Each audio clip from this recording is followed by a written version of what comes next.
Semester after semester discussing the Middle East conflict as if it were the most complex conflict in the world, when in fact it's probably the easiest conflict in the world to describe. It may be the hardest to solve, but it really is the easiest to describe. And really, in a nutshell, this is what it is. Israel would like to exist and recognizes the right of the Palestinians to have a state.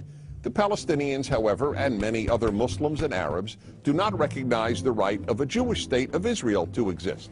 Every poll among Palestinians shows that the majority of Palestinians want there to be no Jewish state of Israel, doesn't believe that it should exist or had any basis for being. And this has been true since 1948, when the British left and the UN established a division. Palestine will be cut in half, a Jewish half and an Arab half. The Jews accepted it, the Arabs didn't accept it, and what happened the moment it was announced? Arab armies, about 7 Arab armies, attacked the Jewish state in order to destroy it. To everybody's surprise, the little Jewish state survived, and that was pretty much it.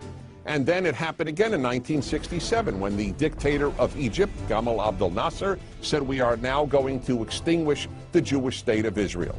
And Jordan joined him and Syria joined him, but Israel attacked first, and so Israel survived. And that is how Israel, and only that way, came to occupy what was called the West Bank of Jordan, where many Palestinians lived, because many Palestinians lived in that part of Jordan. So the war was over in '67, and what did the Arabs do? The Arab states all went to Khartoum, Sudan, and announced no recognition, no peace, and no negotiations. The 3 famous no's. What was Israel supposed to do? Then Israel made an agreement to give the entire Sinai Peninsula, an area of land bigger than Israel, with oil, back to Egypt, because they said they would make peace with Israel. Israel gives territory back for peace, and it will always do that. But is there really a desire for peace on the part of Israel's enemies, which broadcast after broadcast on TV and radio in the Palestinian areas is about how Jews should be killed and how Allah wants Jews to be killed? That's the typical broadcast on Palestinian television. And so it's not hard to explain the Middle East dispute. One side wants the other dead. You know what the motto of Hamas is? The motto of Hamas is, "We love death as much as the Jews love life."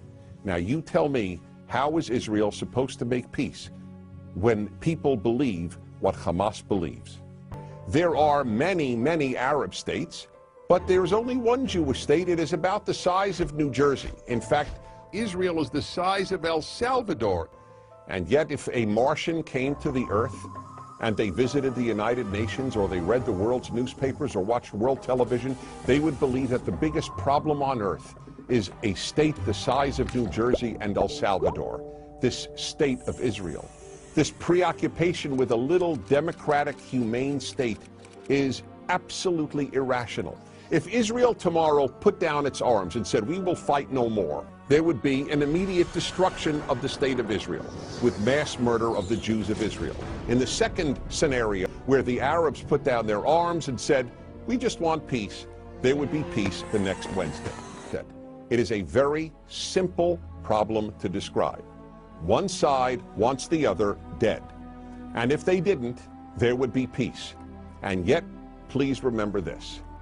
There has never been, never in the history of the world, a state in that area, in what is called geographically Palestine, that was not Jewish. Israel is the 3rd autonomous Jewish state to exist in that area.